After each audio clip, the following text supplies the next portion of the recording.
Hello friends, welcome to our channel. हम लोग CDP का 2013 से 14 जो आपका है पेपर, उसको सॉल्व करने जा रहे हैं। चलते अपने क्वेश्चन 1 की तरफ। Motives are classified as, first है नेचुरल एंड आर्टिफिशियल, सेकेंड है less important and more important, third है इनबॉर्न एंड एक्वायर्ड और फोर्थ है मोटिव्स एंड इंसेंटिव्स। ठीक है, हिंदी में पढ़ लेते हैं। अभी प्रेरणा का वर्गीकरण होता है स्वाभाविक और कृत्रिम, कम महत्वपूर्ण और अधिक महत्वपूर्ण, जन्मजात तथा अर्जित, और अभिप्रेरणा या प्रलोभन। तो जो मोटिव क्लासिफाइड होते हैं वो आपके इनबॉर्न होते हैं या तो एक्वायर्ड होते हैं, यानी कि जो कि जन्मजात होते हैं, पहले से आपके पास होते हैं, और कुछ होते हैं जो एक्वायर किए जाते हैं। ठीक है, तो मोटिव हमारे 2 टाइप्स के होते हैं, इनबॉर्न एंड एक्वायर्ड।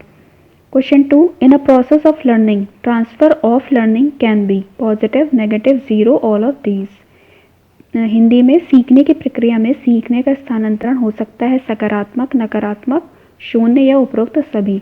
तो हम लोग ये पढ़ चुके हैं ट्रांसफर ऑफ लर्निंग, यानी कि सीखने का स्थानांतरण किसने दिया था? थॉर्नडाइक ने दिया था, जिन्होंने बताया था कि ये पॉजिटिव भी हो सकता है, नेगेटिव भी हो सकता है और जीरो भी हो सकता है, यानी कि ऑल ऑफ दीज ऑप्शन यहाँ पे सही हो जाएगा, यानी कि उपरोक्त सभी। ठीक है, इसके साथ साथ इन्होंने ये भी बताया था कि ये इसका एक और क्लासिफिकेशन क्या था, ये यूनिलेटरल होती है, बायलेटरल, वर्टिकल एंड हॉरिजॉन्टल भी लर्निंग होती है। ठीक है, ये किसने दिया था? थॉर्नडाइक ने, जिन्होंने ट्रायल एंड एरर थ्योरी भी दी है। चलते हैं अपने क्वेश्चन 3 की तरफ। Which of the following school emphasized on learning by insight. निम्न में से कौन सा मत अंतर्दृष्टि द्वारा सीखने की व्याख्या करता है? Psycho analytical theory, behaviourism, connectionism या गेस्टाल्ट थ्योरी। तो आपका सही आंसर है गेस्टाल्ट थ्योरी, यानी कि हिंदी में गेस्टाल्ट वाद। ठीक है, गेस्टाल्ट थ्योरी जो होती है वो आपकी, जो कोहलर ने theory of learning of insight दी थी, जो कि इन्होंने चिंपैंजी सुल्तान पे किया था एक्सपेरिमेंट, वो भी किसके अंदर आता है? गेस्टाल्ट थ्योरी के अंदर ही आता है। ठीक है, तो आप लोग याद रखिएगा, लर्निंग बाय इंसाइट कोहलर ने दी थी, वो भी क्या है? गेस्टाल्ट थ्योरी है। ठीक है, question 4, which psychologist use nonsense syllables as a material of learning? William James, Skinner, फिर है आपके एबिंगहॉस और फिर है बार्टलेट। ठीक है, तो किस मनोवैज्ञानिक ने सीखने की सामग्री के रूप में निरर्थक शब्दों का प्रयोग किया था? तो वो हैं आपके एबिंगहॉस, यानी कि थर्ड। ये देखिएगा, थर्ड आपका ऑप्शन यहाँ पे राइट होता है। इन्होंने इसके साथ साथ लर्निंग कर्व दिया था और फॉरगेटिंग कर्व भी दिया था। ठीक है, तो ये याद रखिएगा, एबिंगहॉस ने लर्निंग कर्व और फॉरगेटिंग कर्व दोनों दिए थे। Question 5, the laws of learning are given by. ठीक है, लॉ, जो लर्निंग के लॉज हैं वो किसने दिए हैं? फर्स्ट ऑप्शन है Pavlov, Skinner, Thorndike and Kohler. ठीक है, इन्होंने इसमें आपके जो थॉर्नडाइक है, इन्होंने लॉज ऑफ लर्निंग दिए। इससे पहले जो भी हमने प्रीवियस पेपर हम करते चले आ रहे हैं 19 से, उसमें हम बहुत बार पढ़ चुके हैं कि थॉर्नडाइक ने प्राइमरी एंड सेकेंडरी लॉ दिए थे। ठीक है, जिसमें law of readiness, law of exercise, ये सब आपके आ जाते हैं। ठीक है, प्राइमरी लॉज बहुत इंपॉर्टेंट है, सेकेंडरी नहीं है। तो प्राइमरी अगर आप लर्न कर लेंगे तो अपने आप आपको आंसर टिक कर लेंगे। और बाकी जो पावलोव, स्किनर और कोहलर, ये इन्होंने थ्योरी ऑफ इंसाइट दी थी, सॉरी लर्निंग ऑफ इंसाइट दी थी कोहलर ने। और चिंपैंजी यानी कि जिसका नाम सुल्तान था, उस पर एक्सपेरिमेंट किया था। स्किनर ने भी अपनी थ्योरी दी है और पावलोव ने भी थ्योरी दी है। ये हम लोग इससे पहले के पेपर्स में बहुत अच्छे से पढ़ चुके हैं। लर्निंग इज, सीखना है, a change in behaviour, the result of experience और practices, relatively permanent change in behaviour या all of the above.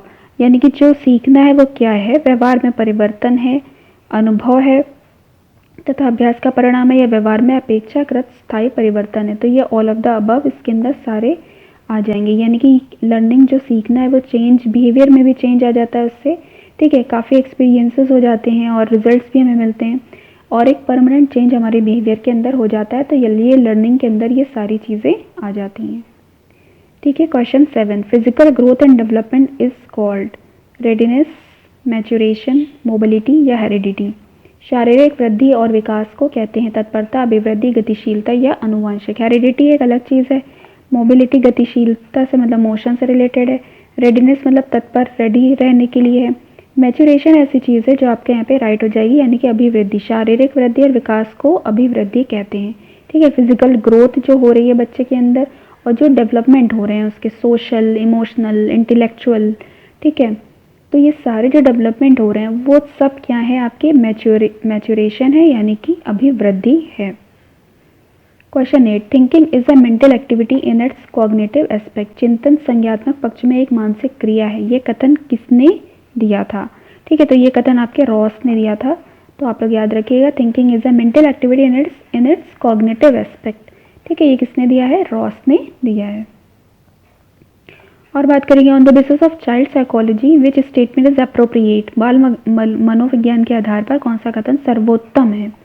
All the childrens are homogeneous, सारे बच्चे एक जैसे हैं। यहाँ पे उन्होंने ये सही है, लेकिन उन्होंने सर्वोत्तम यानी कि बेस्ट पूछा है। ठीक है, तो इसलिए और देखते हैं। सम चिल्ड्रंस आर होमोजीनियस, कुछ बच्चे एक जैसे होते हैं। सम चिल्ड्रंस आर यूनिक, कुछ बच्चे विशिष्ट होते हैं। एवरी चाइल्ड इज यूनिक, प्रत्येक बच्चा विशिष्ट होता है। बिल्कुल, चाइल्ड साइकोलॉजी के अकॉर्डिंग देखा जाए तो हर तरह के बच्चे को बहुत इंपॉर्टेंस दी गई है कि हर बच्चा अपने आप में यूनिक होता है, विशिष्ट होता है। ठीक है, स्पेशल होता है। सबकी अपनी अपनी क्वालिटी है जो कि दूसरों के पास नहीं होगी। Question 10, the central focus of a child psychology is. बाल मनोविज्ञान का केंद्र बिंदु क्या है? Child.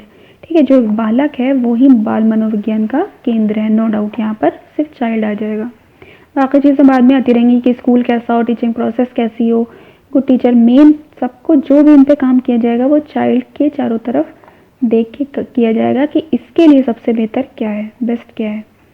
Characteristics of good memory are rapid recall, rapid recognition, good retention, all of these. तो बिल्कुल शीघ्र पुनःस्मरण, शीघ्र पहचान करना और अच्छी धारणा ही अच्छी स्मृति है, यानी कि गुड मेमोरी का साइन है।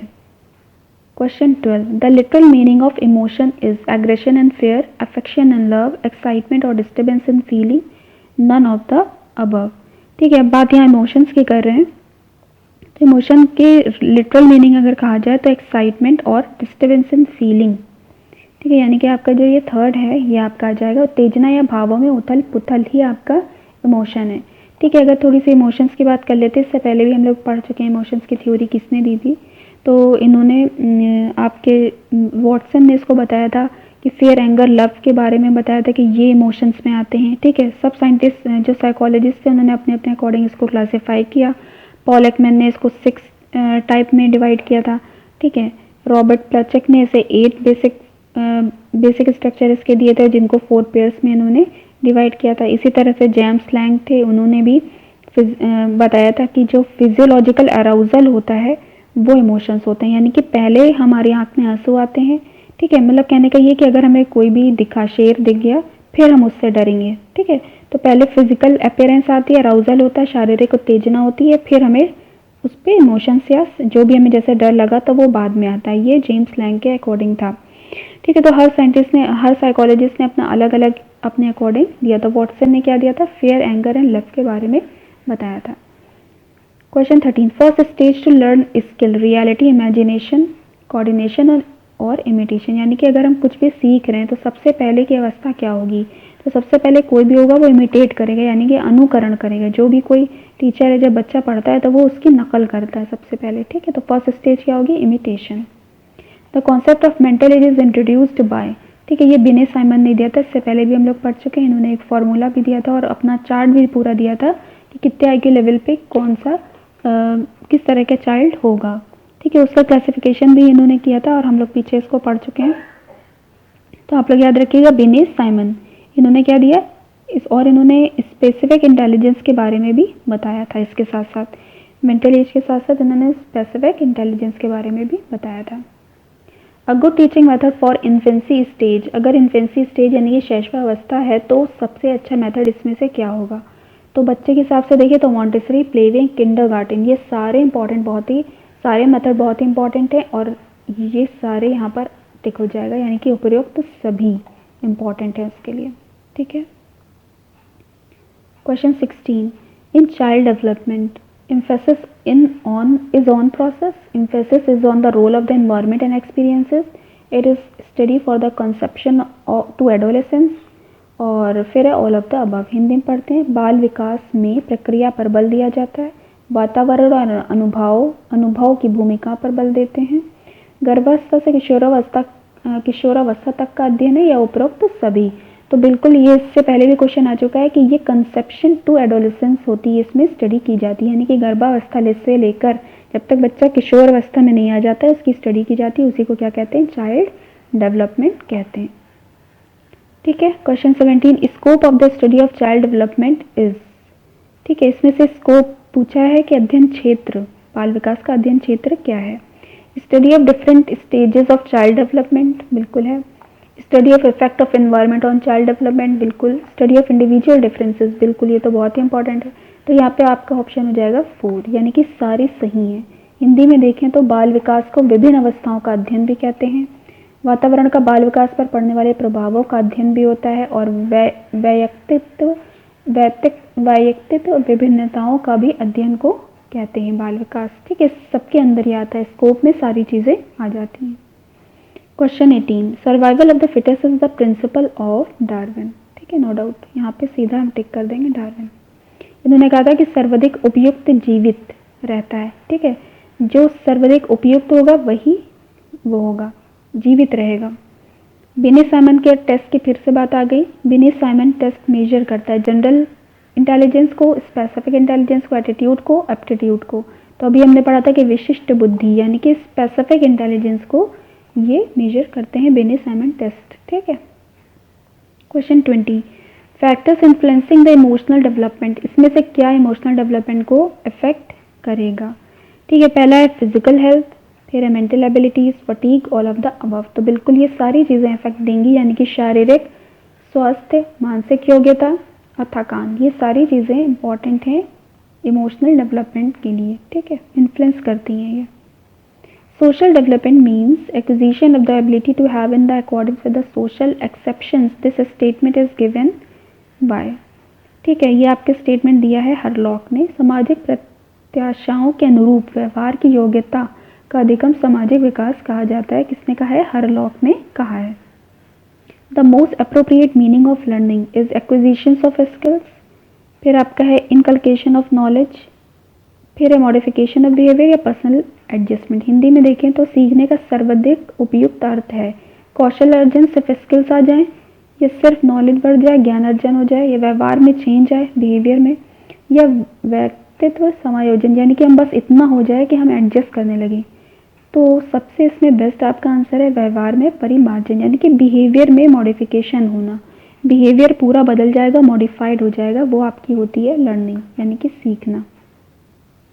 23rd, it is not speech disorder, इसमें से कौन सा स्पीच डिसऑर्डर नहीं है? स्पीकिंग एंड स्लरिंग, ये डिसऑर्डर है। टॉकिंग इन स्लो और फास्ट स्पीड, ये डिसऑर्डर नहीं है। अगर हम तेज़ बोलते हैं या हम बहुत धीमे बोलते हैं, स्लो बोलते हैं, तो वो डिसऑर्डर नहीं। स्टैमरिंग है और शार्प एंड अनक्लियर स्पीच भी डिसऑर्डर है, यानी कि हमारी राइट ऑप्शन हो जाएगा option 2। Question 24, best method for giving value education at primary level, हमें प्राथमिक स्तर पर मूल्यों की शिक्षा देने के लिए सर्वोत्तम विधि क्या होगी? टेलिंग इंपॉर्टेंस ऑफ वैल्यूज, हम मूल्यों के महत्व को बताएं। Giving punishment on not obeying the values, हम मूल्यों के पालन करने को दंडित करना। या to set values in behaviour of teachers, अध्यापक के व्यवहार में मूल्य स्थापन, या सारे। ठीक है, तो बेस्ट है अगर बच्चे को हमें एजुकेशन देना है तो हमें बड़ी बड़ी बातें समझाने से अच्छा है कि टीचर ही का बिहेवियर इतना अच्छा हो कि अपने आप बच्चे को सारी बातें समझ में आ जाएंगी, यानी कि अध्यापक के व्यवहार में मूल्य स्थापन, to set values in behaviour of the teacher. ठीक है, तो आपका 24 का राइट ऑप्शन हो गया 3rd। It is not included in classification of values, spiritual values, earning money by means, moral value, cultural value. तो बिल्कुल ये earning money by any means ये आपकी वैल्यूज़ के अंदर नहीं आएगा, यानी कि मूल्यों के वर्गीकरण में सम्मिलित नहीं है। येन केन प्रकरण धनार्जन का मूल्य। ठीक है, ये ऑप्शन आपका रॉन्ग हो जाएगा। बाकी जो है स्पिरिचुअल वैल्यूज़ भी आएंगी, मॉरल भी आएंगी और कल्चरल भी आएंगी। Question 26, nature of personality organisation is social, economical, psychological, physical, social, political, psychological, spiritual. तो देखिए यहाँ पे इकोनॉमिकल की वजह से यहाँ से हट जाएगा क्योंकि इकोनॉमी से कोई मतलब नहीं है। पॉलिटिक्स आ गई यहाँ पे, पॉलिटिकल भी कोई मतलब नहीं है। यहाँ पे स्पिरिचुअल की बात आ गई तो ये भी नहीं है। नेचर ऑफ पर्सनैलिटी कैसा होना चाहिए? साइकोलॉजिकल और फिजिकल, यानी कि मनोवैज्ञानिक और शारीरिक। ठीक है, ये स्वरूप आपका होना चाहिए। Nature of personality organisation is psychological and physical. Self centred person is, जो सेल्फ सेंटर्ड होते हैं यानी कि आत्म केंद्रित व्यक्ति होते हैं, तो वो कैसे होते हैं नेचर वाइज? वो इंट्रोवर्ट होते हैं, यानी कि अंतर्मुखी। वो अपनी सारी बातों को अंदर रखेंगे, वो बाहर एक्सप्रेस नहीं करेंगे। The type of personality of a person expressing his libido outward is, ठीक है, अपने ऊर्जा बल को बाहर की ओर अभिव्यक्त करने वाला व्यक्ति किस तरह का होगा? एक्सट्रोवर्ट होगा, कॉग्निटिव, एस्थेटिक या रिलीजियस होगा? तो जो अपनी लिबिडो को एक्सप्रेस कर रहा है वो आपका उसका नेचर कैसा होगा? बहिर्मुखी व्यक्तित्व या extrovert personality. A child of class 4th is always suffers with anxiety and frustration. You will complain to his guardian. हम अगर कोई 4th क्लास का बच्चा है वो हमेशा चिंतित और कुंठित रहता है तो क्या करेंगे हम? कंप्लेन करेंगे उसके गार्जियन से या उसको मनोचिकित्सक के पास ले जाएंगे यानी कि साइकेट्रिस्ट के पास ले जाएंगे? Do the role of a counsellor, या हम काउंसलर से उससे कहेंगे कि बात करें और उसकी काउंसलिंग करें, या leave him on his Fortune, या उसके भाग्य पे छोड़ देंगे? तो बिल्कुल उसको हम क्या करेंगे? काउंसलर के पास ले जाएंगे। यहाँ पे काउंसलर का रोल होगा स्वयं परामर्शदाता की भूमिका का निर्वाह करेंगे। हम खुद क्या करेंगे? एक रोल प्ले करेंगे काउंसलर की तरह वहाँ पर। ठीक है, हम काउंसलर बन जाएंगे और उसकी काउंसलिंग करेंगे। 29 का थर्ड राइट होता है। It is not the theory of language development.